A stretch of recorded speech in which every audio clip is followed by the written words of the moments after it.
የአውሮፓ ታላላቅ ክለቦችን የተመለከተ ወቅታዊና ዕለታዊ ጥንቅሮችን ከምታደምጡበት የዩቲዩብ ቻናላችን የመረጃ ሰዓታችን ላይ ትገኛላችሁ። በርከት ያሉ ጥንቅሮችን በአውሮፓ ዙሪያ ይዘናል። ታላላቆቹ ክለቦች ወቅታዊ መረጃዎችን በስፋት ለእናንተ ውድ አድማጮቻችን እንደ ሁልጊዜው በቅደም ተከተል እያጋራንሹ ቆይታ እናደርጋለን። ሀሳብ አስተያየታችሁን እናንተን የሚያሳትፉ መረጃዎችንም በጥንቅራችን እንደ ሁልጊዜው አካተን ይዘንላችሁ መተናል። አብራችሁን ስትቆዩ ታዲያ ላይክ፣ ሰብስክራይብ፣ ሼር ካረጋችሁ ሀሳብ አስተያየታችሁን ከጻፋችሁልን አመስጋኞች ነን።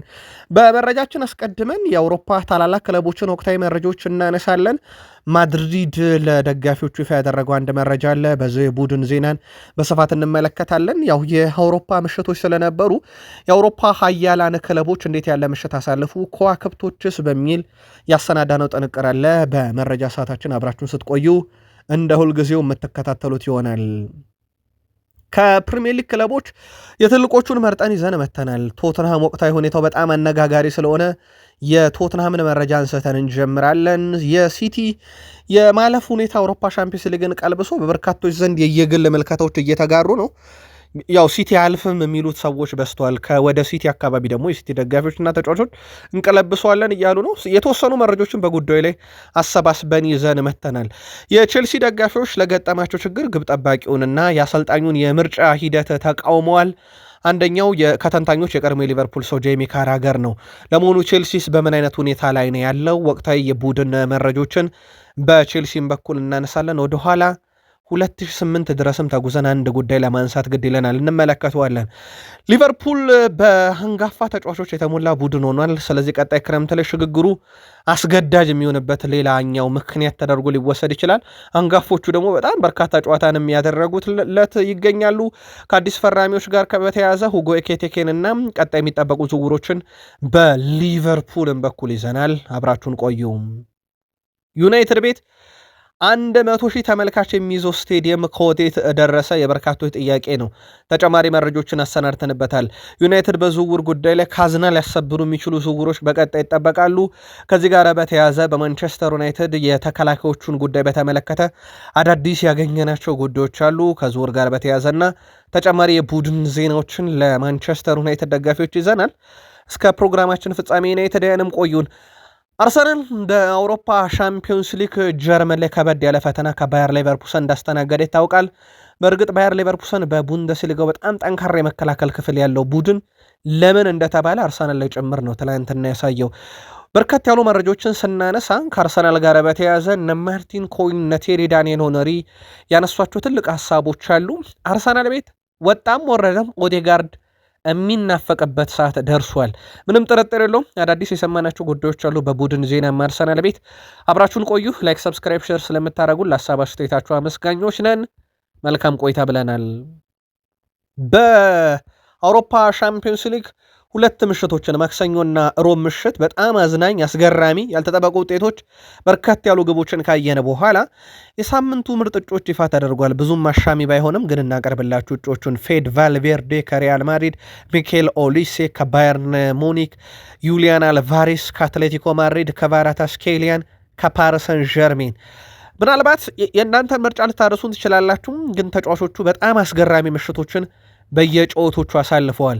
ቫልቬርዴ ሲቲ ላይ የሰራው ሃትሪክ ከቫራታስኬሊያን በ34 ደቂቃ ውስጥ ቼልሲን እንዲያሸንፉ ያደረገበት ቅጽበት፣ የኦሊሴ ተነግሮ የማያልቁ አስገራሚ ቁጥሮች በዚህ ዓመት በሻምፒዮንስ ሊግም የቀጠሉ፣ ዩሊያን አልቫሬዝም ቶትንሃምን እንክትክቱን በወጡበት ምሽት ላይ አትሌቲኮ ማድሪዶች በጣም ድንቅ ምሽት ነበር።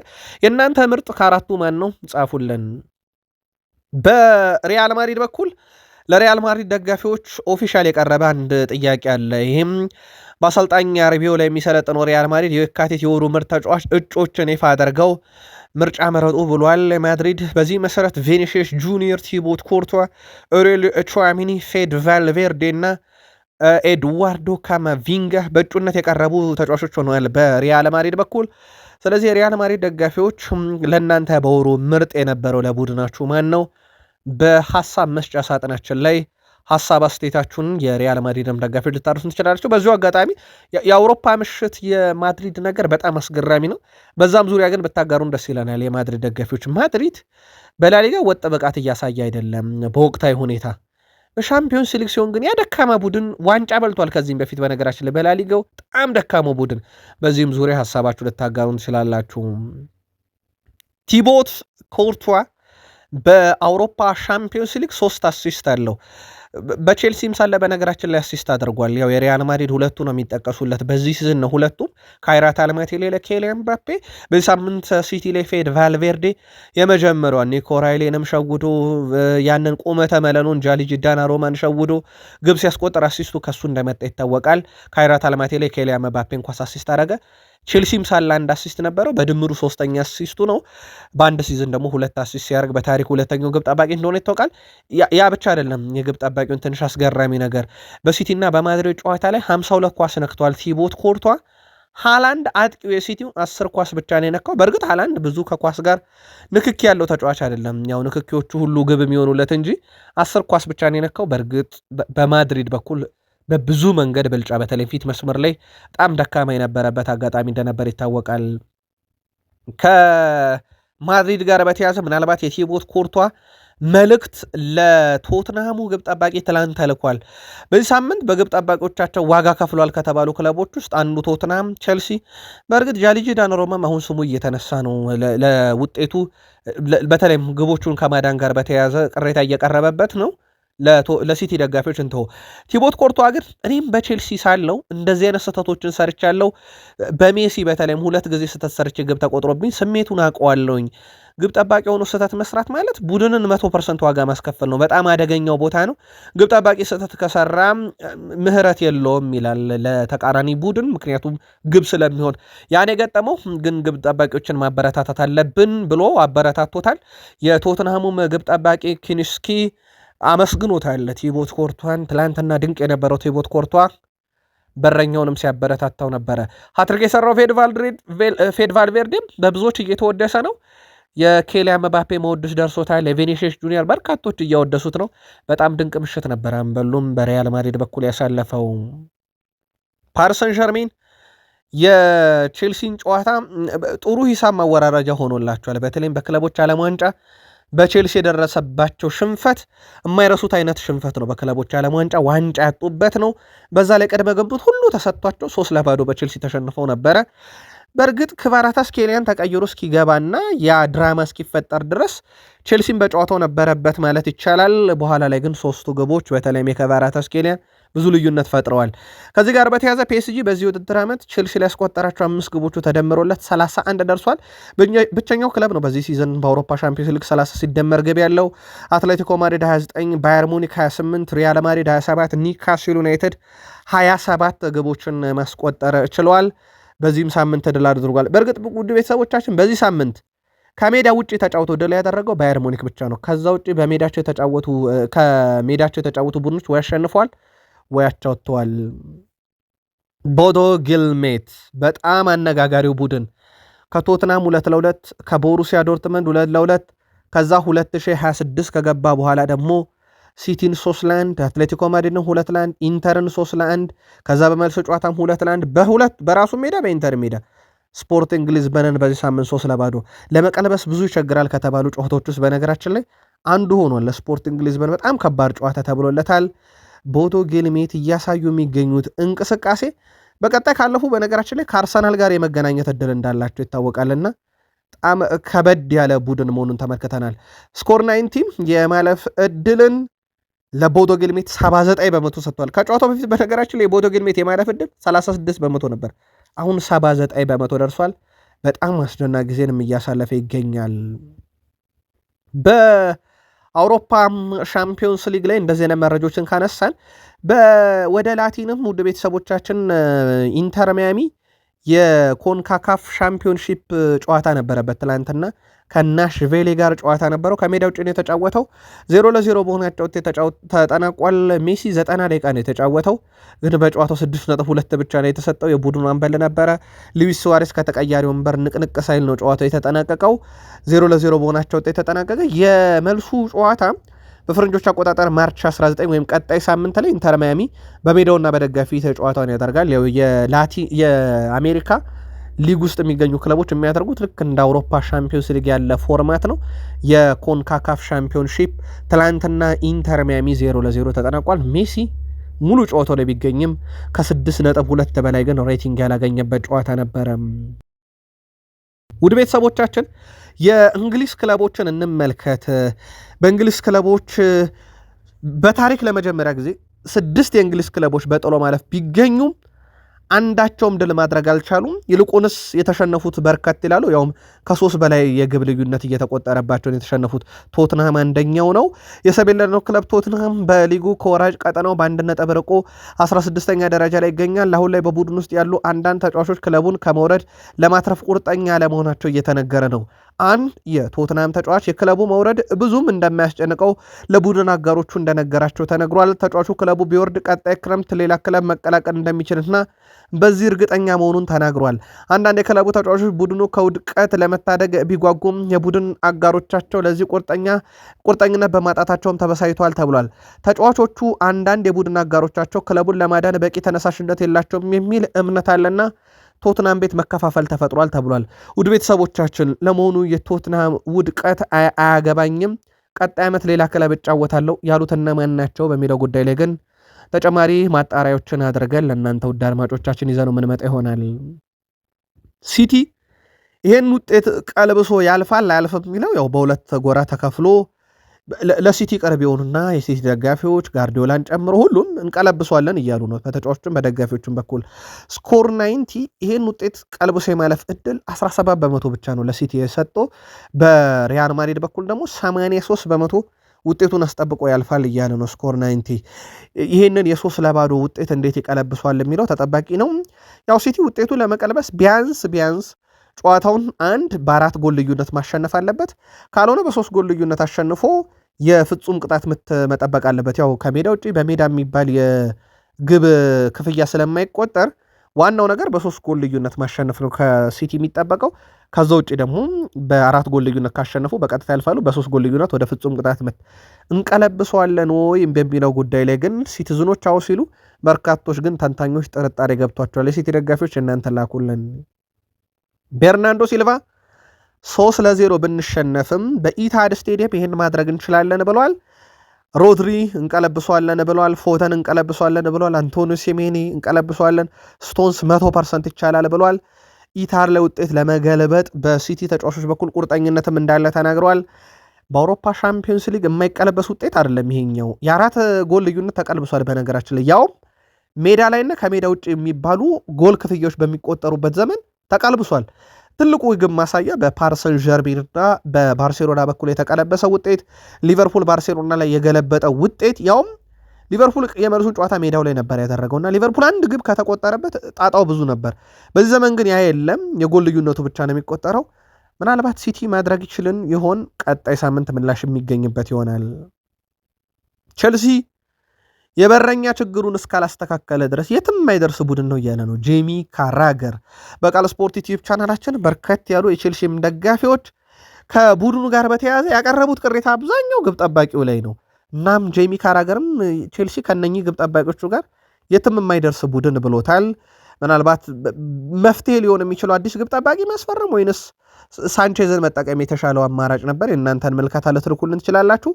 አሁን የአውሮፓ ሻምፒዮንስ ሊግ የመጀመሪያ ዙር ጨዋታ ከተደረገ በኋላ ስኮር 90 ፒኤስጂን 91% ወደ ቀጣዩ ዙር ያልፋል ሲል ቼልሲ ይህንን ውጤት ቀልብሶ የማለፍ ዕድል 9% ነው። ኦልሞስት ለፓሪስ ሰን ዠርሜን ሰጥቶታል። ጨዋታ የተጠናቀቀው 5-2 ነው። የ3 ጎል ልዩነት ብቻ ተደርጎ ነው የሚቆጠረው። ስለዚህ ይህን የ3 ጎል ልዩነት ሲቲ መቀልበስ እንዳለበት ሁሉ ይጠበቅበታል ማለት ነው። ስለዚህ ሁለቱ የእንግሊዝ ኃያላን ክለቦች የ3 ጎል ሲደመር ዕዳ ይዘው ነው ወደ እንግሊዝ የመጡት። ኢታር ላይ ሲቲ፣ ስታምፎርድ ብሪጅ ላይ ቼልሲ እንዴት ይቀለብሱታል የሚለው ቀጣይ ሳምንት በትልቁ ይጠበቃል። ወደኋላ 2008 እንመለስ። ቼልሲ ደርቢ ካውንቲ ጋር የፕሪሚየር ሊግ ጨዋታ ነበረባቸው። በወቅቱ ቼልሲ ጨዋታውን 6-1 በሆነ ውጤት ድል አደረገ። በእንግሊዝ ፕሪሚየር ሊግ ታሪክ የአማካኝ ስፍራ ተጫዋች ሆኖ 4 ግብ ያስቆጠረ የመጀመሪያው ተጫዋች የተገኘም ያኔ ነበረ። ተጫዋቹም ፍራንክ ጄምስ ላምፓርድ ነው። የአሁኑ የኮቬንትሪ ሲቲ አሰልጣኝ የአሁኑ ኮቬንትሪ ሲቲን ይዞ ወደ ፕሪሚየር ሊግ ለማደግ በጣም የቀረበው አሰልጣኝ በወቅቱ 28ኛው 57ኛው 66ኛው 72ኛው ደቂቃ ላይ ያስቆጠራቸው ግቦች ነበሩ። በታሪክ የመጀመሪያው ሰው ይሆን ዘንድ ያስቻለው። አሁን ቼልሲ እንደዚህ አይነት ታሪካዊ ተጫዋች ያስፈልገዋል። ፓሪስ ሰን ዠርሜን ላይ ውጤት ለመቀለበስ በተለይም ዘንድሮ በአውሮፓ ሻምፒዮንስ ሊግ የእንግሊዝ ክለቦች ከነበራቸው ኃያልነት አንጻር ቼልሲ እንዲህ አይነት ታምር የሚሰራ ተጫዋች በቀጣይ ያስፈልገዋል። ሊቨርፑል በዚህ ውድድር ዘመን በርካታ ጨዋታ ያደረጉለት አንጋፋዎቹ ናቸው። ለአብነት ያክል ቨርጅል ቫንዳይክ እና አሌክሲስ ማካሊስተር ሁለቱም 42 ጨዋታ ተጫውተዋል። የክለቡ አንጋፋ ተጫዋች ቨርጅል ቫንዳይክ 34 ዓመቱ፣ ማካሊስተር 27 ዓመቱ ነው። በእርግጥ የእሱ ገና ነው ማለት እንችላለን። ግን እንዳጠቃላይ ቡድን ውስጥ አይታችሁት ከሆነ ሽግግር በትክክል የሚያስፈልግበት ሰዓት ደርሷል። በርካታ ጨዋታ ያደረገው ቨርጅል ቫንዳይክ 34 ዓመቱ ነው። ሳላ 33 ዓመቱ ነው። አሊሰን ቤከር 32 ዓመቱ ነው። ማካሊስተር 27 እያለ ይቀጥላል። ምናልባት ማካሊስተር ሊጫወት ይችላል። አሊሰን ቤከር ግብ ጠባቂ ስለሆነ ሊጫወት ይችላል። ግን ቨርጅል ቫንዳይክ፣ ሳላ ከሚጫወቱበት ቦታና ከሚፈለገው ኢነርጂ አንጻር ተተኪ በትክክል የሚያስፈልጋቸው ሰዓት ላይ የደረሱ ይመስላል። ያው ሳላ የመልቀቁ ነገር ሞር እየቀረበ በጣም የመጣበት ጊዜ ስለሆነ ምናልባት ቀጣይ የተተኪው ላይ ትኩረት ያደርጉበታል ተብሎ ከሚጠበቀው ዝውውር አንደኛው እንደሆነ ይታወቃል። በዓለም ላይ ካሉ ምርጥ አጥቂዎች አንዱ መሆን እችላለሁ ብዬ አስባለሁ ብሏል ሁጎ ኤኪቲኬ። ለመሻሻል አሁንም ጊዜ አለ፣ የበለጠ መስራት አለብኝ፣ ግን በግልጽ የምፈልግበት ቦታ ላይ እገኛለሁ፣ እሱም ሊቨርፑል ነው ብሏል። ምንም ነገር አልፈራም፣ ጫና ውስጥ መሆንም አልፈራም፣ ሰዎች ከኔ የሚጠብቁት ነገር አለ፣ እውነቱ እንደዚህ መሆን ያስደስታል ብሏል። እኔ ተጠባቂው ተጫዋች መሆኔ እዚህ በኮዴም እና ትልልቅ ጨዋታዎችን መጫወቴም በጣም ደስተኛ ነኝ ብሏል። ምናልባት ሁጎ ኤኪቲኬ በፉክክር ደረጃ በቀጥታ የሚፎካከረው ኢሳክ በጉዳት ምክንያት እንደሌለ ይታወቃል። ምናልባት ቢኖር ጥሩ ፉክክር ይኖር ነበረ። በነገራችን ጤናማ ፉክክር ለክለቦች በጣም ጠቃሚ ነው ተብሎ ይታሰባል። ምንም ጥያቄ የለውም። ከዚህ ጋር በተያያዘ የኢሳክ መጎዳት ብቸኛው አማራጭ አድርጎታል። በእርግጥ በርካታ ግቦችንም እያስቆጠረ ነው። ከአዲስ ፈራሚዎችም በርካታ የግብ አስተዋጽኦ ካላቸው ውስጥ በግንባር ቀደምትነት የሚጠቀሰው እሱ እንደሆነ ይታወቃል። አሊሰን ቤከር የጉዳት ሁኔታውን በተመለከተ ግልጥ ያለ ነገር የለም። በዚህ ሳምንት የአውሮፓ ሻምፒዮንስ ሊግ ጨዋታ አመልጦታል። በማርማርዳሽቬሊ ነበረ ሳምንቱን ያሳለፉት። ጥሩ እንቅስቃሴን ያደርጓል ማርማርዳሽቬሊ። ያ ጩኸት በበዛው ለሊቨርፑል ሜዳ ላይ ለነበሩ ተጫዋቾች ምቾት የማይሰጠው ስቴዲየም ላይ በጋላታሳራይ ሜዳ ነበረ ጨዋታ የተደረገው። ማርማርዳሽቬሊ በጣም ጥሩ ፎርም ላይ ነበረ ማለት ይቻላል። ቀጣይ የፕሪሚየር ሊግ የኤፍኤ ካፕ እና የመልስ ጨዋታ ያደርጋል ከኢንተርናሽናል ብሬክ በፊት። አሊሰን ቤከር መቼ ይመለሳል በሚለው ጉዳይ ላይ አሰልጣኙ ውሳኔ እና የሕክምና ቡድን አባላት ውሳኔ ይጠበቃል። በሌላ በኩል አሌክሳንደር ኢሳክ ያው ገና የሚቆየው ተጫዋች ነው። ምናልባትም በአመቱ መጨረሻ አካባቢ ሊጠበቅ ይችላል። ከዛ በዘለለ ከጉዳት ጋር ሁኔታ በተያያዘም የአሰልጣኙን ቀጣይ ጋዜጣዊ መግለጫ ተከታትለን እናቀርበዋለን። በሊቨርፑል ደጋፊዎች ዘንድ በሳምንቱም ተጠባቂ ጨዋታ እንዳለ ይታወቃል። ማንቸስተር ዩናይትድ 100,000 ደጋፊዎችን የመያዝ አቅም ያለው ማማው ከአንፊልድ ሮድ ስቴዲየም የሚታይ ግዙፍ ስቴዲየም ለመገንባት እቅድ ይዞ እንደነበረ ይታወቃል። እንግዲህ የስቴዲየሙ ውጪ ከፍ ሊል እንደሚችል የስቴዲየሙ ወጪ ከፍ ሊል እንደሚችል አሁን እየተነገረ ነው። ስቴዲየሙ ቀድሞ የወጣለት የግንባታ ወጪ 2 ቢሊዮን ፓውንድ ቢሆንም በመዘግየት ምክንያት ወደ 3 ቢሊዮን ፓውንድ ከፍ ብሏል ተብሏል። የስቴዲየሙ ግንባታ ሂደት በአሁኑ ሰዓት ከመሬት ይዞታ ስምምነት ጋር በተያዘው ቆሞ እንዳለ ይታወቃል። ማንቸስተር ዩናይትድ ለመሬቱ 50 ሚሊዮን ፓውንድ ሲያቀርብ ባለቤቶቹ 400 ሚሊዮን ፓውንድ ነው ያቀረቡት። የ350 ሚሊዮን ፓውንድ ልዩነት ተፈጥሯል። ግንባታው በፍጥነት ካልተጀመረም ወጪው እንዲሁም የግንባታው ጊዜ ወደ 10 ዓመት ከፍ ሊል እንደሚችል ባለሙያዎች ለዩናይትድ ሰዎች አስጠንቅቋል የተባለው ሰር ጂም ራትክሊፍ በቅርቡ የሰጡት አስተያየት እንዲሁ ተጽዕኖ ሊያሳድር ይችላል ተብሏል። ስደተኞች ጋር በተያያዘ የተናገሩት ንግግር ስቴዲየሙ ግንባታ ላይ ጫና ሊያሳድር ይችላል ተብሏል። እናም ታሪካዊ ስቴዲየም ተገንብቶ የመጠናቀቁ ነገር አሁን ላይ ገና ከጀምሩ ብዙ እክሎች እየገጠሙት ይገኛሉ።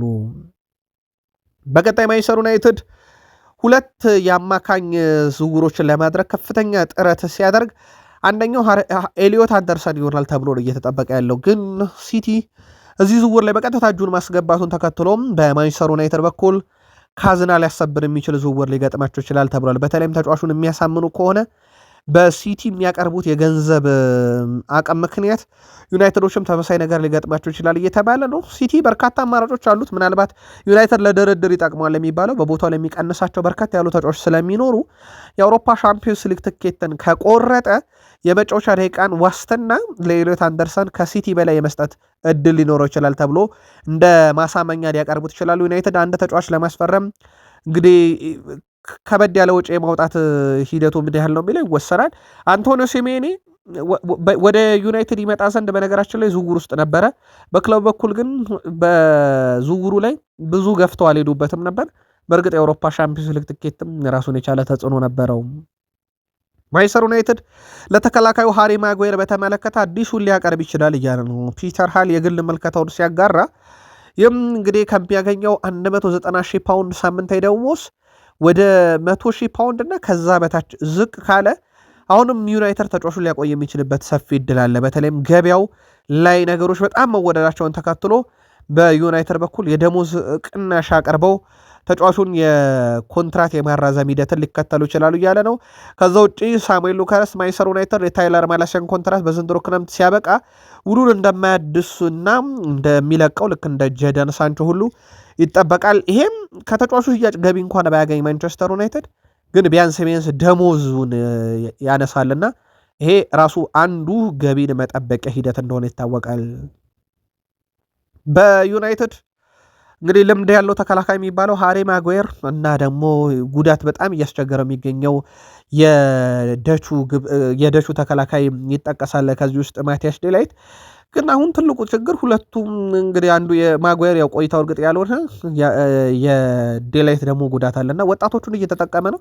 በእርግጥ ሌሳንድሮ ማርቲኔዝም ያው በጉዳት ብዙ የማይገኘው ተጫዋች ነው። ሃሪ ማጓየርም ወጣቶቹን በየቀኑ ለመርዳትና ምክር ለመስጠት ሞክራለሁ። በዓለም ላይ ከፍተኛ ጫና ባለበት ዩናይትድ ውስጥ ከፍተኛ ጫና ባለበት ሊግ ውስጥ ናቸው። እናም እነኚህ ብዙ ልምድ ያስፈልጋቸዋል ብሏል። እነሱን እነ ሪዮ ፈርዲናንድ እነ ቪዲችም ምክር ሊያጋሯቸው ይገባል ብሏል። ትችትና ወቀሳም በእነኚህ ወጣት በተለይም እነ ሌኔሮ ሃይደን ሄቨን ላይ ከማቅረብ ይልቅ እና ሪዮ ፈርዲናንድም ቪዲችም ልምድ ሊያካፍሏቸው ይገባል። እኔም በሱ ነው እማምነው ብሏል። እና ተጫዋቾቹን ከመተቸት ይልቅ ቀርቦ ተጫዋቾቹን ልምድ ማካፈል በጣም የተሻለ ነው እያለ ይገኛል ሃሪ ማጓየር። የዩናይትድ ሌጀንዶች አንዱ ከሚተቹበት ጉዳይ ከክለቡ በተቃራኒ የቆሙበት መንገድ ተጫዋቹንም ስለ ልቦና ጭምር የሚጎዳ ነው በሚል እንደሚታሙበት ይታወቃል። የማንቸስተር ዩናይትዱ አለቃ ማይክል ካሪክ እንደ ቡድን ጥሩ መሆን እንችላለን ከዚህ በላይ እና በተቀሩት ጨዋታዎች ያንን ማድረግ ይጠበቅብናል። በርከት ያሉ ነጥቦችን ሰብስበናል። የተሸነፍንባቸውም ጨዋታዎች አሉ። በአጠቃላይ ከመዘን ነው ግን ቡድኑ በጥሩ ጉዞ ላይ ይገኛል። የተቀሩትን ጨዋታዎች ደግሞ በተለይ የምናስመዘግበው ውጤት በጣም ወሳኝነት ይኖረዋል። ከዚህ በላይ በጣም ምርጥ መሆን ይጠበቅብናል ብለዋል። ቀጣይ 5 ጨዋታዎቹን ብናይ የማንቸስተር ዩናይትድን ከአስቶን ቪላ፣ ከበርንማውዝ፣ ከሊድስ፣ ከቼልሲ፣ ከብሬንትፎርድ ጋር ጨዋታቸውን የሚያደርጉ ይሆናል። በተለይም ከአስቶን ቪላ ጋር በዚህ ሳምንት የሚደረገው ጨዋታ በብዙ መንገድ ለማንቸስተር ዩናይትድ ወሳኝነት አለው። ከራሱ ተመሳሳይ ነጥብ ካለው ቪላ ጋር ነው ጨዋታው የሚደረገው። በሚቀጥሉት 5 ጨዋታዎች ራሱ ቼልሲን ያገኛል በቀጥታ የአውሮፓ ሻምፒዮንስ ሊግ ተፎካካሪውና እነኚህን ጨዋታዎች መወጣት ይጠበቅብናል። እንደ ቡድን ብዙ መሻሻል አለብን፣ ግን በጥሩ ሁኔታም ላይ እየተጓዝን እንገኛለን ሲሉ ተደምጠዋል ማይክል ካሪክ። ቡድኑ በእሳቸው እጅ ስር ከገባ በኋላ ብዙ አዎንታዊ ነገሮችን ደጋፊዎችም እንዳዩበት ሲገልጹ ነበር። በአርሰናል በኩል ያው ከበድ ያለውን ፈተና ባያሬና ላይ አስተናግዷል። በእርግጥ የባየርን ሊቨርፑሰን ጥራት በተባለው ልክ የተነገረ አይደለም። ግን ውድ ቤተሰቦቻችን ባየርን ሊቨርፑሰን በጀርመን ቡንደስሊጋ ጥቂት ግቦች የተቆጠረበት በጣም የመከላከል ቀጠኑ አደገኛ የሚባል ቡድን ነው። አርሰናል ላይ ከመከላከል እስከ ማጥቃት የፈጠሩበት ጫና ደግሞ በጨዋታው ላይ በጣም ትልቅ የሚባል ነበረ። ያው አርሰናል ምስጋና ለኑኖ ማዱኬ ያተረፋቸው እንጂ ጨዋታውንም 1-0 በሆነ ውጤት ሊያጠናቅቁ ይችሉ ነበር። አርሰናል ከጨዋታው በፊት 88% የማለፍ ዕድል ተሰጥቶት ነበር። አሁን ወደ 84% ዝቅ ብሏል። የባየር ሌቨርኩሰን ከ12% ወደ 16% ከፍ ብሏል። ስኮር 19 ያስቀመጠው በእርግጥ አንድ ነገር ያው ትንበያ ሲቀመጥ በብዙ ንጻሬ ነው። አርሰናል ላይ ምናልባት አንድ ጥያቄ እየተነሳ የሚገኘው አሁንም ወደ መጨረሻ አካባቢ ካለፉት 3 ዓመታት ለውጥ አለው ወይ? ቡድኑ ባለፉት 3 ዓመታት ሲፎካከር ጅማሮ ላይ በጣም ጥሩ ሆኗል፣ ግን ወደ መጨረሻው አካባቢ ነገሮች እየተበላሹበት የነበረ ቡድን ነው። አሁን የዛ ነገር ፍንጮች እየታዩ ነው ወይ የሚል መከራከሮች መነሳት ጀምረዋል። የአርሰናል ደጋፊዎች ካለፉት 3 ዓመታት ልምዳችሁ አርሰናል እንደ ባለፉት 3 ዓመታት ወደ መጨረሻ ላይ አሁንም በጣም እየተቸገረ ነው ወይንስ የውድድሩ ባህሪ ነው? የእናንተ ምልከታ ላኩልን። አርሰናል የመጀመሪያ ዙር ጨዋታዎች ከመደረጋቸው በፊት ዋንጫ የማንሳት ንጻሬው 27 በመቶ ነበር የአውሮፓ ሻምፒዮንስ ሊግ፣ አሁንም 27 በመቶ ነው። ነገር ግን በሳምንቱ እንግዲህ ኒካስል ብቻ ነው ከአርሰናል ቀጥሎ ነጥብ ያገኘው፣ ቀሮቹ በሙሉ ተሸንፈዋል። የሊቨርፑል ከ9 በመቶ ወደ 6 በመቶ ወርዷል። የሲቲ ከ10 በመቶ ወደ 2 በመቶ ወርዷል። የቼልሲ ከ3 በመቶ ወደ 1 በመቶ ወርዷል። የቶትናም ከ2 በመቶ 0 ሆኗል። አይበላም ብሎ ሻምፒዮንስ ሊግን ያው ከዚህ በኋላ አልፎ ማለት ነው። አርሰናል በነበረበት ቀጥሏል። ካይ ሃቨርዝ ደግሞ ይህ እንዲቀጥል ካስደረጉ ተጫዋቾች አንደኛውን ፍጹም ቅጣት ምቱን ያስቆጠረው እሱ እንደሆነ ይታወቃል። ከዚህ ጋር በተያያዘ ውድ ቤተሰቦቻችን ቴሪ ዳንኤል ሄንሪ አርሰናል ፈጽሞ ጥሩ አልነበረም፣ ነገር ግን ጨዋታው ኤሚሬትስ ላይ መልስ መኖሩ ነው እንጂ አርሰናል ፈጽሞ ጥሩ አልነበረም በጨዋታው ሲል የግል መልከታውን አጋርቷል። ካይ ሃቨርዝ ፍጹም ቅጣት ምቱን በተመለከተ በዳኛው ፊሽካና በቅጣት ምት መካከል ያለው ጊዜ እድሜ ልክ ያህል ሆኖ ተሰምቶ የነበረ ግን በመጨረሻ በእነዚያ ጊዜያት ራስን መሆን ያለብህ ብሏል። ፍጹም ቅጣት ምቱን ከመምታት ጋር በተያያዘ በተለይም ስቴዲየሙን በደንብ አውቀዋለሁ እና ከዚህ ቦታ ብዙ ቅጣት ምቶችን መትቻለሁ፣ ለዚህም ነው ጥሩ ስሜት የተሰማኝ። በሚቀጥለው ሳምንት ሌላ ትልቅ ስራ ይጠብቀናል፣ በዛ ሜዳ ላይ በመጫወቴ ዳግም በጣም ደስተኛ ነኝ ብሏል። ማርቲን ኮውን ሊቨርፑልን በቡንደስሊጋ ውስጥ ካሉ ምርጥ በሜዳቸው የመከላከል ሪካርድ ካላቸው ቡድኖች ውስጥ አንዱ ነው እና የተከላካይ መስመራቸውን ሰብሮ ለማለፍ በጣም ከባድ ነበር። ስለዚህ አርሰናላቸውን ይዞ ወደ ኤምሬትስ መምጣቱ እድለኛ ነው። ከባየር ሌቨርኩሰን የመከላከል ጥንካሬና ቡድኑ ካለው ጥንካሬ አንጻር ባየር ሌቨርኩሰን አቻው ለአርሰናል በመልካም ነገሩ መያዝ አለበት ብሏል። ማርቲን ኮይን ግን ትላንት በቲኤንቲ ስፖርት ላይ ከሌላኛው እንስት አርሰናል ቀድሞ ተጫዋች ጋር አብሮ ነበርና አርሰናል አሁንም ሶስተኛ የሜዳ ክፍል በተለይ ማጥቃት ቀጠናው ላይ በጣም ፍጥነት የጎደለው ቡድን ነውና እዛ ቦታ ላይ መሻሻል አለበት ብሎ የግል መልከታውን አጋርቷል። አርሰናል በዚህ ሲዝን በሁሉም ውድድሮች 47ኛ ጨዋታውን ያደረገው በነገራችን ላይ በጣም በርካታ ቁጥር ነው። 47 ጨዋታን ያደረገው አርሰናል 36ቱን ድል አድርጎ 8 አቻ 3 ሽንፈት ገጥሞታል። በፕሪሚየር ሊግ በ67 ነጥቦች 7 ነጥብ ርቆ ይመራል። በሻምፒዮንስ ሊግ 16ቱ ወደ ኤምሬትስ ጨዋታውን ይዞ መጥቷል። በአንድ ለአንድ በሆናቸው ውጤት ካራባኦ ካፕ ፍጻሜ ደርሷል። ዌምብሌ በኤፍኤ ካፕ ሩብ ፍጻሜ ደርሷል። በጨዋታ እንግዲህ በ47ቱ 23ቱ ላይ መረቡን አላስደፈረም። 102 ግቦችን አስቆጥሮ 32 ጎል በተቃራኒ የተቆጠረበት ቡድን ነው። ይሄ በጣም ጠንካራ ቡድን መሆኑን ማሳያ ተደርጎ ሊወሰድ ይችላል። የተጫወተው የጨዋታ ብዛት ግን ቡድኑ እየደከመ ቢመጣ ምናልባት ከጨዋታው ብዛት አንጻር ሊነገር ይችላል። በዛ ላይ ደግሞ ጨዋታዎች ወደ ማለቂያ እየመጡ ሲመጡ ሻምፒዮንስ ሊግ ቢወሰድ የክለቦቹ ጥራት እየጨመረ ይመጣል። ፕሪሚየር ሊግ ቢወሰድ ክለቦች የሚጫወቱበት ዓላማ እየጠነከረ ይመጣል። ወይ ለመትረፍ ነው፣ ወይ ራሱ ዋንጫ ለመንጠቅ ነው፣ ወይ ሻምፒዮንስ ሊግ ለመግባት ነው የሚፋለሟቸውና ጨዋታው እየጨመረ በመጣ ቁጥር ጥንካሬ አለ፣ የተጫዋቾችን መዛል አለ። አርሰናል 47 ጨዋታን በዚህ ዓመት ተጫውቷል። አርሰናል በዘንድሮ የውድድር ዓመት በጥሎ ማለፍ ጨዋታ አንድም አልተሸነፈም። 17 ጨዋታዎችን በካራባኦ ካፕ፣ ኤፍኤ ካፕ እና ሻምፒዮንስ ሊግ አድርጓል። እነኚህ የጥሎ ማለፍ የሚባሉ ጨዋታዎች እነኚህ የጥሎ ማለፍ ወይም የዋንጫ ጨዋታዎች ከ17ቱ አርሰናል 16ቱን ድል አድርጎ የመጀመሪያዎቿ ነው ከባየርና ሌቨርኩሰን ጋር የወጣው። የጥሎ ማለፍ ጨዋታ ለምን ያህል ጠንካራ እንደሆነ ማሳያ ነው። ሌላው አርሰናል ከዚህ በፊት ካደረጋቸው የመጨረሻዎቹ 8 ጨዋታዎቹ 6ቱን ከሜዳ ውጭ እንዳደረገ ይታወቃል። አሁን ለአርሰናል በጣም መልካም የሚባለው ዜና ቀጣይ ከሚያደርጋቸው 8 ጨዋታ 6ቱን በሜዳውና በደጋፊ ፊት ነው የሚያደርገው። ይሄ ለአርሰናል መልካም የሚባለው ዜና ነው። በተለይም በዋንጫ ፉክክሩ ላይ አርሰናል ቤት ተወደደም ተጠላም አሁን ኦዴጋርድ በትክክል የሚያስፈልግበት ሰዓት የመጣ ይመስላል። ማርቲን ኮይን ሶስተኛ የሜዳ ክፍል ደካማ ነው ብሏል፣ ፍጥነት የለውም ብሏል። አሁን የኦዴጋርድ ፓሶች፣ የኦዴጋርድ ድሪብሎች በጣም የሚያስፈልጉት ሰዓት የደረሰ ይመስላል። ተጫዋቹ አሁንም ጉዳት ላይ ነው። መቼ ይመለሳል በሚለው ጉዳይ ላይ እንግዲህ የቀጣይ የአሰልጣኝ ሚኬል አርቴታን ጋዜጣዊ መግለጫ እንጠብቃለን። ያው ነገ ጋዜጣዊ መግለጫ ይሰጣሉ ተብሎ ይጠበቃል። ኦዴጋርድ ግን በትክክል ለአርሰናል በጣም አስፈላጊው ተጫዋች እንደሆነ በዚህ ሳምንት በደንብ እየተመለከተ እንገኛለን። ምናልባት ቋሚ ሆኖ እንኳን ባይጫወት ወይ ቋሚ ሆኖ ባይጨርስ እንኳን በጨዋታ የተወሰኑ ደቂቃዎች የሚገባው ተጫዋች መሆኑ የተመለከትንበት ነው። ሌላው ከአርሰናል ጋር በተያያዘ ቀጣይ የሚጠበቁ ዝውውሮች አሉ። ለአብነት ያክል የፊት መስመሩን ለማጠናከር ተሰናባሽ ይሆናሉ ተብሎ የሚጠበቁ በርከት ያሉ ተጫዋቾች አሉ። ስማቸው ከተነሱት ውስጥ አንደኛው ጋብርኤል ጀሱስ በትልቁ ይጠበቃል። የጣሊያን ክለቦች አሉ። ዛሬ ግን አንድ መረጃ በስፋት ወጥቶ ነው፣ ምናልባት ሌላ ሚዲያ ላይ ተሰሙታላችሁ ብዬ ነው። ቼልሲ ሪካርዶ ካላፊዮርን እየተመለከተ ነው የሚል መረጃው ሐሰት ነው። ውድ ቤተሰቦቻችን ቼልሲ ሊፈልገው ይችላል፣ ግን ኦፊሻል የተደረገ አንድም መረጃ የለምና በዚሁ መረጃውን እናጥረው በሚል ነው ለአርሰናል ደጋፊዎች የጆኖቢ ሚኬልን ሐሳብ እናክል። በአርሰናል ሻምፒዮንነት ላይ እውቅና አልሰጥም ያለው ትንሽ ፈገግ የሚያደርገው የሳምንቱ መረጃ ነበረ። የቀድሞ የቼልሲ ተጫዋች ጆኖቢ ሚኬል አርሰናል እያሸነፈ ባለበት መንገድ ህገወጥ ነው ጭራሽ ያለው። ለአርሰናል ሻምፒዮንነት እውቅና አልሰጥም ያለው ጆኖቢ ሚኬል እንደ እኔ እነሱ ሊጉን ለማሸነፍ አጭበርብረዋል ብሏል። ምክንያቱም በእኔ እይታ እያሸነፉ ያሉበት መንገድ ህገወጥ ነው። በእግር ኳስ ያንን መመልከት አንፈልግም። ለእግር ኳስ ህገወጥ አካሄድ ነው አርሰናል ሄደው ግማሽ ቢሊዮን የሚጠጋ ገንዘብ አውጥተ ጨዋታን ለማሸነፍ ብቸኛው መንገድ ማዕዘን ምት ከሆነ ይሄ በጣም አስቂ ነውና አርሰናል ዋንጫ ካነሳ እውቅና አልሰጠውም ብሏል ጆኖቢ ሚካኤል። ያው ለአርሰናል እውቅናውን የሚሰጠው ፕሪሚየር ሊጉ ነው ኦፊሻሊ። ጆኖቢ ሚካኤል ግን እኔ ይህንን ቡድን አርሰናል ዋንጫ ቢበላ በላ ብዬ አልቆጥርም እና በእኔ ዘንድ እውቅናን አያገኝም ብሏል። የአርሰናል የማዕዘን ምት ነገር በእርግጥ በኤፍኤ ካፕ ተጋጣሚው ቡድን ማዕዘን ምት ላይ ነው ማስታወቂያ የሰራበት። ባየር ሌቨርኩሰን በዚህ ሳምንት ለአርሰናል ማዕዘን ምት ላይ ነው ማስታወቂያ የሰራበት። እንዲህ አይነት ተጽዕኖች አርሰናልን አሁን እየገጠሙት ይገኛሉ። ከዚህ ጋር በተያያዘ ግን የአርሰናል ደጋፊዎች እናንተን የግል ምልከታ ከጆኖቢ ሚካኤልም ጋር የሚነሳው ከቆሙ ኳሶች ጋር ክለቦችም አርሰናል ሊገጥሙ ሲሉ ከሚያነሱት ሀሳብ ጋር የእናንተ ምልከታ ላኩልን። አበቃን።